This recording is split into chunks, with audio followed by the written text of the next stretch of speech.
Isbat nikah perlu kita ketahui bahwa asal katanya ini dari bahasa Arab. Kalau kita belajar di pesantren, asalnya adalah isim masdar dari asbata yusbitu isbatan, yang artinya menentukan atau menetapkan. Jadi arti isbat ini sumbernya dari bahasa Arab yang kemudian sudah menjadi umum, menjadi bagian dari bahasa Indonesia, yaitu isbat. Jadi menentukan atau menetapkan itu isbat. Kemudian kalau nikahan secara umum ya, adanya hubungan laki-laki perempuan yang disahkan. Jadi isbat ini bagaimana menentukan atau menetapkan pernikahan yang secara umum ini pasti adanya perkawinan yang belum tercatat dan harus ditetapkan supaya tercatat di KUA atau pegawai pencatat nikah. Dasar hukum isbat nikah ini jelas, Undang-Undang 174 menjelaskan tentang perkawinan pasal 1-nya, kemudian di kompilasi hukum Islam terutama di pasal 7 ketika ada perkawinan yang belum tercatat itu bisa diajukan isbat nikah. Jadi ada Undang-Undang 174 dasar hukumnya dan kompilasi hukum Islam terutama di pasal 7. Itu dasar hukum dari adanya isbat nikah. Untuk persyaratan isbat secara umum yang boleh diajukan, yang pertama adalah jelas dia agama Islam ya. Kemudian harus punya KTP dan kartu keluarga.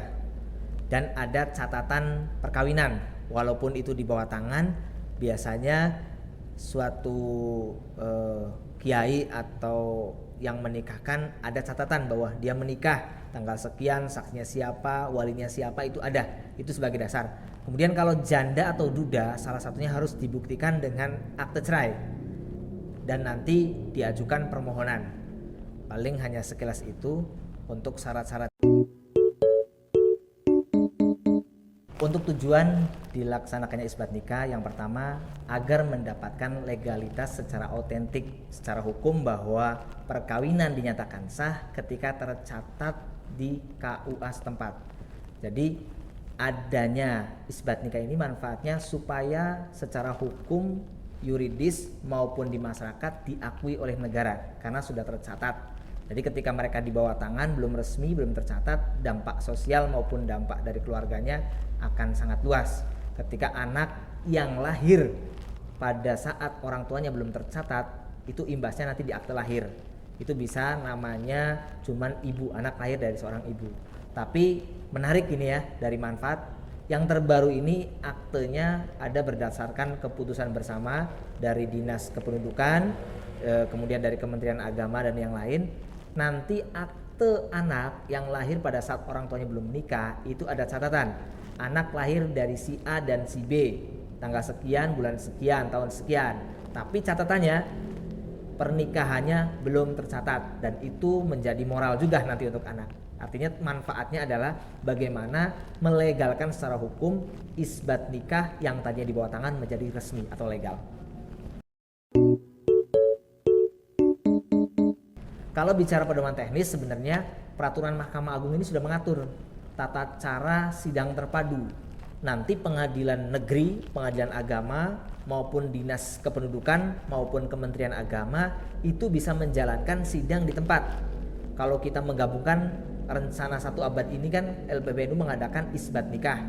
Kita peserta maksimal 50 orang, nanti sidangnya di PCNU.